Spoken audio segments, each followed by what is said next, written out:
Ngayong umaga, makausap natin ang mga miyembro ng Filipino Dance Club Dubai. Nandito sila si Javi, si Edric, at saka si Tricia. Good morning sa inyong tatlo. Good morning. Good morning. Magandang umaga sa lahat. 91.1. Wow, sabay-sabay. Diba? Parang ang galing lang sa practice. Galing sa practice. Pagod. Sabay-sabay. Oo, true. Good morning po sa inyong lahat. Well, first and foremost, how excited are you guys that you will be performing na this weekend bilang parte ng ating celebration ng ating Araw ng Kalayaan? And we're all excited actually. So, medyo pagod-paguran lang sa ngayon kasi nga, we are preparing much for this coming event, itong Kalayaan. So, ngayon, let's see what happened would be this coming June 8. Kasi ngayon, parang gabi-gabi, araw-araw, may mga praktisan, ganyan. So, let's see. Ilang porsyento na ba kayo ka-prepared para sa performance ngayon darating na Sabado? 90%. Oh, 90%. Yes. Gusto ko yung humble lang si Javi. Let's see. Pero pagdating na ng araw ng performance, lahat tayo, wow, what was that? Yeah. Oo, di ba? Ganon Magugulat. lang. Oo. Merong parang element of surprise. Exactly. Sige. Okay, unang-una, pag sinasabi kasi nating dance club, magtanong kayo, ano kaya mga sayaw, ano kaya mga genre or style ng sayaw na piniperform nyo? So, yun ang tanong ko sa inyo. Ano yung mga genre or mga specialized nyo na mga sayaw bilang grupo? So, bali yung dance club namin, which is the Filipino Dance Club Dubai, na nabuo siya since 1996. Oh, di ba? Wow. Nauna So, pa sa atin. generation. So, bali, eto na lang, pasa-pasa na lang ng responsibility. You know naman, the dance club is a non-profit organization. So, we are helping to teach yung, into form of ballroom dancing. Okay. So, bali, ayun yung parang pinaka-genre na tinuturo namin. But, kumbaga, yung horizon, yung pag-expand ng knowledge. So, minsan, kapag ngayon nga, pag invite like this Independence Day, so we're into like festival and cultural folk dances. So the good thing about the members, kasi may mga may tinatawag ng mga basic and advanced member. Okay. Basic, these are the members na bago na tinuturuan namin ng mga social ballroom dancing. Okay. So ayun yung So mostly some of the dancers naman ng mga advanced, they were capable of doing any type of genre of dances. So kumbaga kami, what they call versatile dancers. Tama. At Yeah. saka maganda niyan, di ba?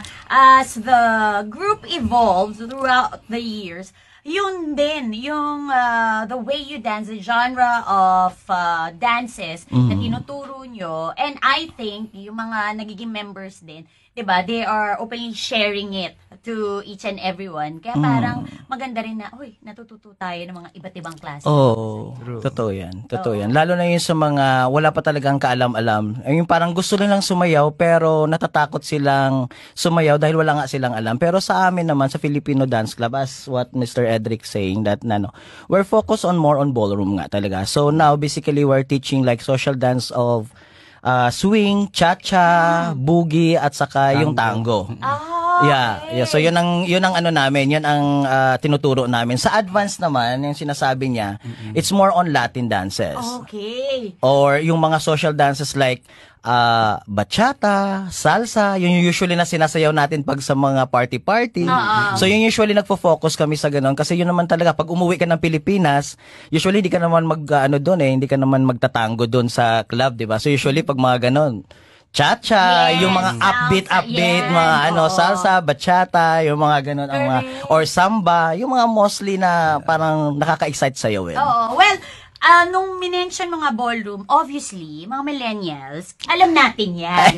Diba? Exactly. Parang Common alam sa natin. atin. Yes. I want to ask, since you guys have been here for years na, meron bang mga members na alam na natin, mga Gen Zs, kumbaga na parang, ano ba yan? Kasi alam na nila, mga hip-hop, Mga yung. rock and pop, di ba? So, meron bang mga members nyo na na-excite din and interested din na parang, baka pwede din kaming sumali at gusto namin malaman kung paano sumayaw nito mga ballroom dances. Sa ngayon may mga estudyante kami talaga nagjo-join ngayon. Kasi dati-rate, masyadong nag-aalinlangan sila when it comes to, pag sinasabi lang Filipino Dance Club, they are focused more on ballroom dancing.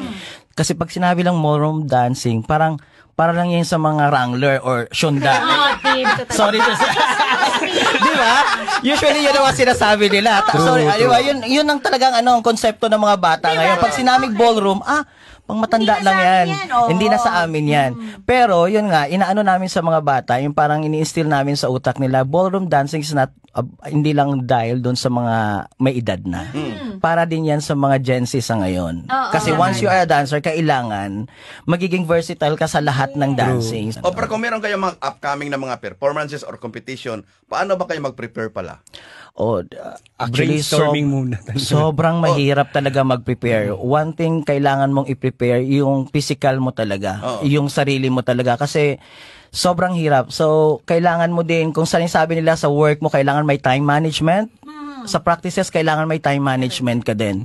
Kasi yung kanina, sabi ko nga na kailangan i-adjust mo din yung schedule ng iba. Lalo na kapag ikaw ang nagtuturo. Kasi yung mga hindi dumating, kasi magkakaiba-iba nga tayo ng schedule dito sa Dubai. So kailangan mo talagang maghintay o kailangan magiging patience ka doon sa mga wala pa talaga. Na kailangan mong lagyan ng tao na kahit wala, na kahit imaginary lang na, okay, nandito si ganun ang ganyan. So paulit-ulit siyang ganun ang practice. Pangalawa, yung resources, yung costume. Kasi minsan, depende sa event. For example, itong Kalayaan, we're more on parang culture natin. So maghahanap ka ngayon ng culture, yung costume mo ng pang ethnic. Authentic talaga. So minsan, nag-improvise din kami. So, salamat sa Naif, nandyan ka. Kasi kayo tumutulong sa... creative ka din. Tsaka mga online. Saka hindi lang yon. Yung time, yung effort, yung energy kailangan meron ka. And most especially, financially stable ka. Kasi hindi lang to parang yung sarili mo lang talaga ang piniprepare, no. Gagastos ka talaga. For example, kung nakatira ka sa Dera, pupunta ka ng Naif, hindi mo pwedeng lakarin ang Dera papuntang Naif sa init ng panahon. So, may paglalaan ng budget. Kailangan may budget ka para sumakay ka ng taxi. Yes, totoo yan. Pag nandoon ka sa Naif at nabili mo na yung mga materials na gusto mo para sa costume mo, babalik ka, hindi mo pwedeng bitbitin yun. Kailangan sumakay ka, isakay mo talaga sa sasakyan. And then, nakakatuwa niyan, di ba, na parang, dahil passion nyo Yeah. and you know that it is for good cause. At Exactly. talaga naman, it's a celebration of us Filipinos and ipakita yung galing at talento natin. Exactly. So talaga hindi lang pucho-pucho. Kailangan next level. Tresha, gusto ko naman tanungin sa'yo, since very challenging nga being part of a group dito, especially juggling work and then, di ba, extracurricular activities. So parang dapat may work-life balance. Pero for you, what do you enjoy most being part of the Filipino dance group? Actually, yung pagsasayaw pa lang yung love mo sa dance, yung passion mo, and also yung mga kasama mo sa group. Like sila Kuya Jab, si Kuya Edric, they're making sure din na as in part ka talaga ng grupo. Ayun, yun yung gustong-gusto ko sa group na to. Parang every time na magpa-perform kami, but are you free sa ganitong day like that? And then i-make sure nila na kung okay ba yung timings mo, okay ba yung ayun. Nakakatuwa naman, talagang, alam mo yun, sila mismo yung nag-a-adjust din. Yes, and they po. make you feel like, kasi lalo na kung ikaw, hindi ka naman ganun kagaling mag-perform. Obviously, iba-iba yung mga levels ng, galing ng mga dancers. So, maganda na parang, this group, caters to yung mga hindi masyado magaling and then you give them a chance to shine. Exactly. At para ipakita yung talento nila na magugulat ka, wait lang, nagawa ko yun. Kasi minsan may mga iba na hindi nila ina-expose yung talent nila, ba tinatago nila. So parang naghahanap lang sila siguro ng grupo na parang mailabas nila yung talento nila. Kasi minsan di ba meron tayong ugali na parang hindi ko kaya yun. Yes. Pero pag nandoon ka na sa grupo na yon at saka sinalang ka na, parang nag-level up ako or kaya pumapantay ako sa kanila, sumasabay ako sa kanila. Di ba meron ganon? Meron ganon. Someone who push lang talaga. Yun maganda. Yung para talagang binibuild up sal yung na tayo. Confidence mo Right na na tayo. hindi ka i-judge. Sabi mo na may mga nagtatago lang. Iba naman, gustong-gusto sana pero takot kasi hindi nila alam. So, ang tanong ko lang, nag-offer ba kayo ng mga klase o mga workshops para sa mga aspiring na mga dancers? So, yung mga dancer na pero medyo rusty na.